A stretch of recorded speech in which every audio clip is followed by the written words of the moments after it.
Realism has its own importance in literature. Canterbury Tales is considered a portrait gallery because of the realism and realistic images that Chaucer sketched in the 14th century. It is better to understand realistic literature before discussing Geoffrey Chaucer's realism in Canterbury Tales. The literary movement regarding realism started hundreds of years after Chaucer's death, however, that did not mean writers were unaware of realism. Poets like Chaucer knew how to present reality in poetry. It is better to say that Chaucer was the first who presented reality in poetry. Nevertheless, realistic literature means literary work that is close to reality. Characters, setting, story and atmosphere seem real in realistic literature. If we closely observe Geoffrey Chaucer's Canterbury Tales, we find it close to reality because everything in it is based on the technique of realism. Characteristics of realism. There are certain characteristics of realism that are close to reality. Instead of the plot, the characters are more important. Importance of class. No or only believable exaggeration. Natural language. Unbiased opinions. Literature before Chaucer. Before Chaucer, there was too much exaggeration in literature. It was far away from reality. Most writers used to tell fairy tales. Stories were from the utopian worlds. Those types of stories attracted only those people who used to spend most of their time in imagination. People did not find any reality in them, therefore, most of the stories were similar. People wanted to read about themselves. They wanted stories in which people like them should have been portrayed. Boccaccio was the first who decided to write realistic stories. He created a realistic framework in which he knitted characters close to reality, however, he was Italian. Chaucer was the first English poet that wrote poetry with the technique of realism, as evident from his book Canterbury Tales. This book contains real characters, real stories, real descriptions of images and real settings. Chaucer tried to sketch everything he saw on his way to Canterbury. Readers also feel the same. Geoffrey Chaucer's realism in Canterbury Tales. Let's discuss Geoffrey Chaucer's realism in Canterbury Tales in view of the definition and characteristics of realistic literature. Close to reality. Chaucer's observation is very minute. He has a unique quality of observing things and remembering them. When he went to Canterbury along with the caravan, he observed every pilgrim very minutely. He observed his clothes, profession, color and class.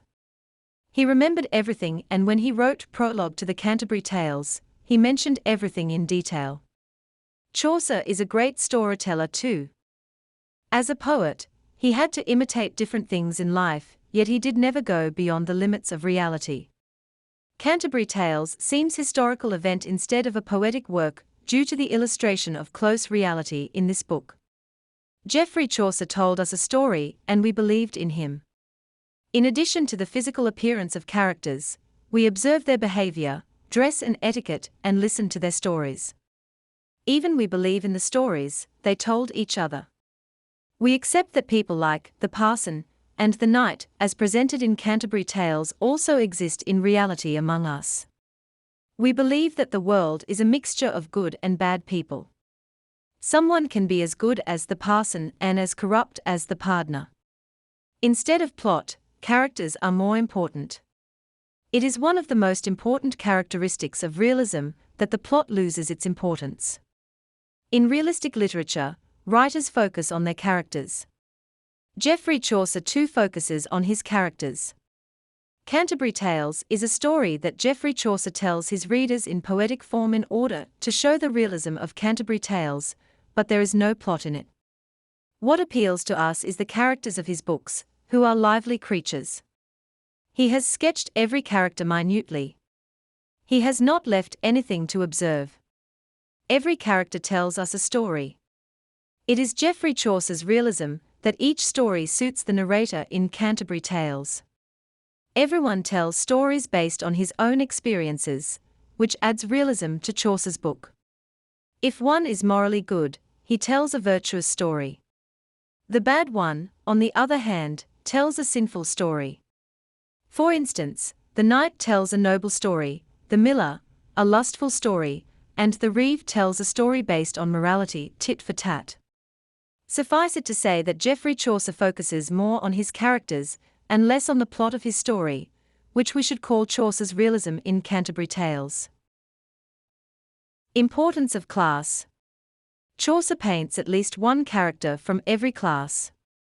It is not wrong to say that Geoffrey Chaucer is representative of his age, because he discusses the whole English society of the 14th century in his book Canterbury Tales, through the technique of realism. The knight, the squire, and the yeoman represent the fighting class. The doctor, man of law, the clerk, and Chaucer himself belong to liberal professions. The ploughman, the miller, the reeve, and the franklin are men of the landed interest. The merchant and the shipman are traders. Crafts are represented by the wife of Bath, the carpenter, the weaver, and the dyer. The cook, the manciple, and host are also there. The parson, the summoner, and the canon are from the clergy class. Monastic order is represented by the monk, the prioress, the nun, the friar, and the pardoner. Hence, we find every class in Canterbury Tales, which prove that Geoffrey Chaucer focused mainly on realism. No or only believable exaggeration. Chaucer did not exaggerate anything. In order to understand exaggeration, we may quote an example from Milton's Paradise Lost.